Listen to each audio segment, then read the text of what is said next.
Have you ever felt like some part of you was unseen or hidden something about yourself, like a secret?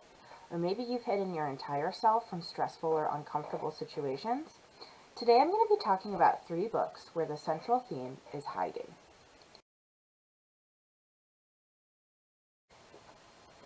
If you've ever felt like you don't belong or you were afraid to tell people something about yourself because you might be judged, then you should definitely check out Stay Gold by Tobly McSmith. This book is a quick and easy read, but it definitely covers some heavy topics, so just be prepared. Stay Gold is about people from 2 different worlds, but both people have something to hide. Pony is a transgender boy that wants to be treated like everyone else.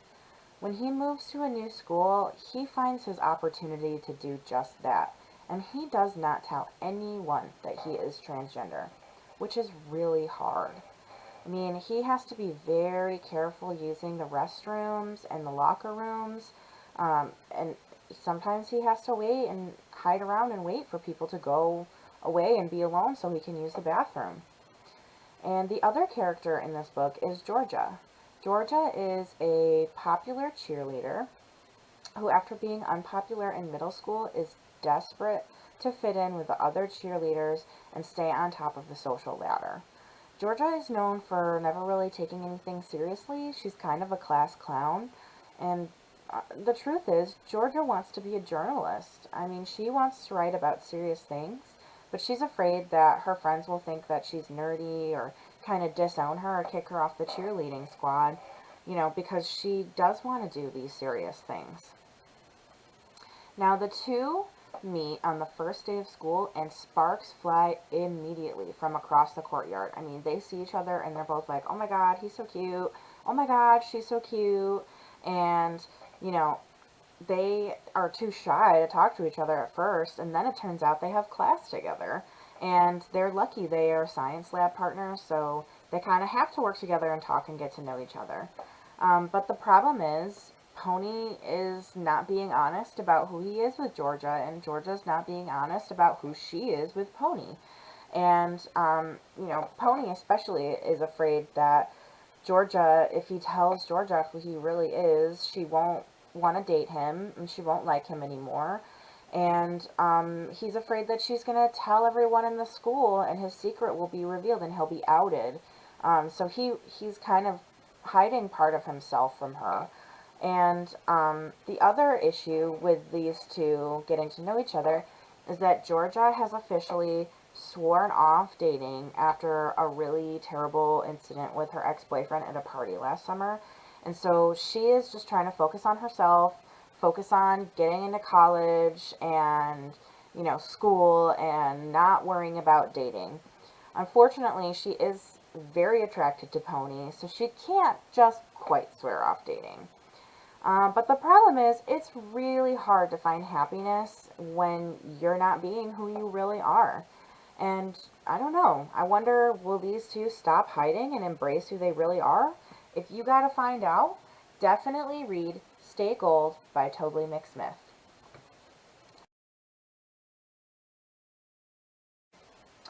Maybe you haven't hid who you are, but you've hid your entire self from a difficult situation. If you know what I mean, then you definitely want to read Finding Audrey by Sophie Kinsella. This book is set in England, so some of the vocabulary you might have to look up.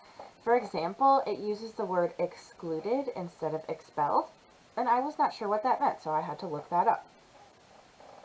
This book is about a girl named Audrey. Audrey does not leave the house. Not after the terrible, horrible thing that happened to her at school last year, which Audrey definitely does not want to talk about. In fact, she's taking the whole rest of the school year off and starting at a new school in the fall. So, if this thing happened in the past, why doesn't Audrey leave her house now? Well, Audrey has social anxiety disorder, general anxiety disorder, and depressive episodes, which Audrey thinks it's kind of silly to call her depression an episode, like something from a sitcom on TV. But at the end of the day, Audrey's afraid of people, and she's afraid of making eye contact. She is so afraid of making eye contact that everywhere she goes, she wears sunglasses, and she will never take them off. She's even afraid of making eye contact with her own family members. She can't be around groups of people, so she rarely wants to leave her house because there's people everywhere. And if she does encounter people who she doesn't feel are safe, then she starts having a panic attack. Her heart races, she starts breathing really fast, and she just generally feels awful. And after something happens to her, she has to go to bed and rest, and sometimes it takes her days to start feeling better. It also makes it super hard because her brother, who's really into computer games, starts inviting his friend Linus to come over to the house to play computer games with him. Now, this is not the first time that Audrey's seen him, but he is not a safe person. So when she runs into him and she doesn't know he's in the house, she has a full blown panic attack, and she really freaks out and she runs away and she is mortified. Like, how embarrassing, this cute guy is in your house and you just physically run away from him. But luckily, Linus seems to be interested in getting to know Audrey as well, and he is very patient, and slowly he helps Audrey become comfortable and start to come out of her shell. One of the things he does is writes notes instead of talking to her because he knows that makes her less anxious. So I wonder, will this friendship blossom into something more? And do you think Audrey will ever leave her house and enjoy the world outside? You are going to have to read Finding Audrey by Sophie Kinsella to find out.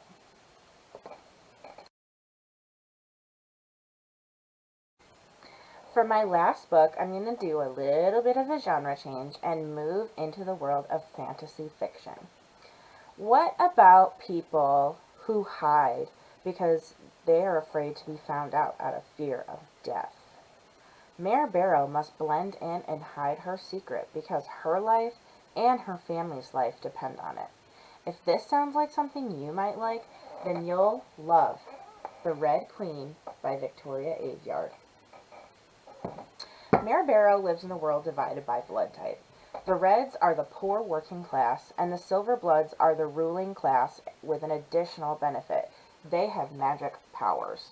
Silvers have all kinds of powers, and they are inherited down through family lines. So there are powers like Stone Skin with impenetrable skin, Magnetrons who can manipulate metal, Shadows who can bend light, Telkies who can move objects, Burners who can wield fire, and many, many more. The Reds, the poor with no powers, live beneath the Silver's control, and most of them are really poor and they're forced to fight their wars. When red children have until they turn 18 years old to find a job, or they're forced into conscription, which is basically like being drafted to war without your consent. Mare Barrow has no job.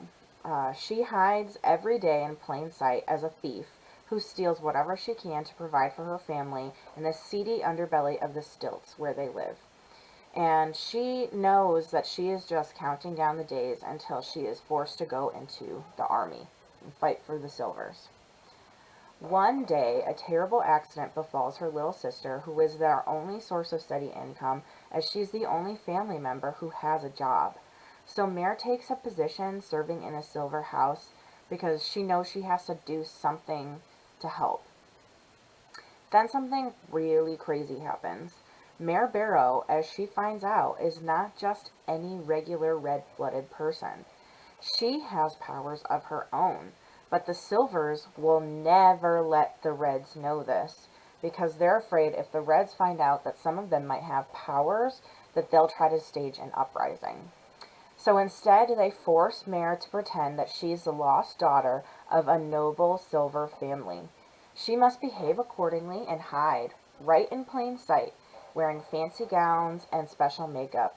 And if she does not perform well, let's just say the consequences will be dire. If you gotta read this book and find out what happens to Mare Barrow, then you absolutely want to check out The Red Queen by Victoria Aveyard. And also, just a little bonus, There is a movie in the works. There hasn't been much, much news on that lately. But a tweet recently from the author Aveyard says that things are chugging along. So if you read this book, you also have a movie to look forward to.